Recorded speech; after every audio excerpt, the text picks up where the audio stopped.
In just 4 days, humans were meant to be sent to the moon for the first time in over 50 years. Here's why they're not anymore. You see, 1972's Apollo 17 mission was the final time humans went to the moon. But as early as 2011, NASA decided they wanted to change that. So they established the SLS program. And after years of building their new giant and record-breaking moon rocket, they announced that as early as 2019, the Artemis II mission will be sending 4 astronauts around the moon and back. March. Will this ever happen? To the moon. To the moon. To the moon. To the moon. This is Jeremy's dinner, and in space you really just eat all of your food out of bags of some kind, plastic bags or little metallic bags, because we have to rehydrate a lot of our food. This is actually shrimp cocktail. And this has been rehydrated already, so we added water to it, and the shrimp soaked back up the water, and it's actually pretty tasty. This is an example of a food that has not been rehydrated yet. It got all dried out for flying up here in space, and those are green beans.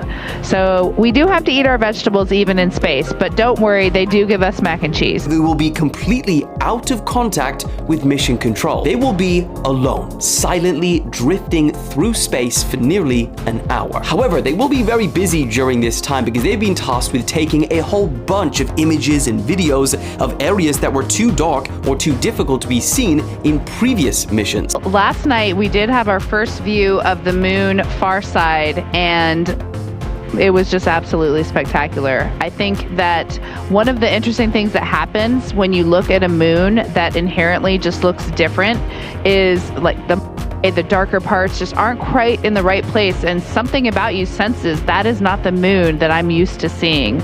And sure enough, we got out our lunar targeting information, and we matched up, and we're like, yeah, that is the dark side. That is something we have never seen before. We must be, no kidding, like Reid said, somewhere between the Earth and the moon, getting a view from a different place and putting up something that has meant so much to so many cultures, scientifically, spiritually, culturally, for so long, seeing it in a different way, and just pairing that with how much we miss and love our families and knowing that they're looking up and seeing the same moon. It's a pretty amazing feeling. Guys, this is your day 6 update. The Artemis crew just broke the all-time human distance record, and right now they are flying past the moon. These 4 people are now farther from Earth than any other human being has ever been. They passed a record that stood since Apollo 13 in 1970, and now they are over 252,000 miles away from home. We will reach the farthest distance from Earth at a distance of 252,760 miles.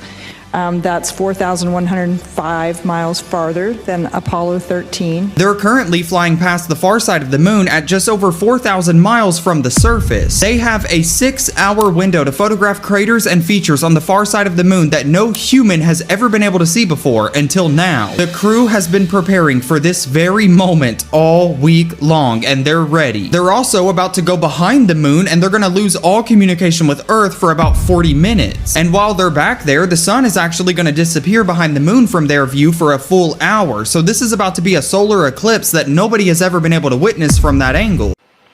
Did you see a difference, a big difference between the far side of the moon and the near side of the moon? Was there a difference in feel or difference in look? What did you see? Well, Mr. President, we certainly did. The gravitational pull of the Earth has had a profound effect on the near side of the moon, changing all those dark mares, those dark patches of the moon you see from Earth.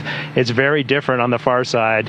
While you see some small patches of those mare in deep craters, it's very much absent on that side, so that's really neat. Today you've made history and made all America really proud, incredibly proud. We have a lot of things to be proud of lately, but this is there's nothing like what you're doing, circling around the moon for the first time in more than a half a century and breaking the all-time record for the farthest distance from planet Earth. Humans have really never seen anything quite like what you're doing in a manned spacecraft. When we can, I look forward to seeing you in the Oval Office. I'll ask Jared to bring you over, and I'll ask for your autograph. because I don't really ask for autographs much, but you deserve that. You really are something. Everybody's talking about this, and I'm going to be giving you a big salute on behalf of the American people and beyond that. And after that long, silent isolation, they'll return to Earth, one step closer to humanity's next giant leap.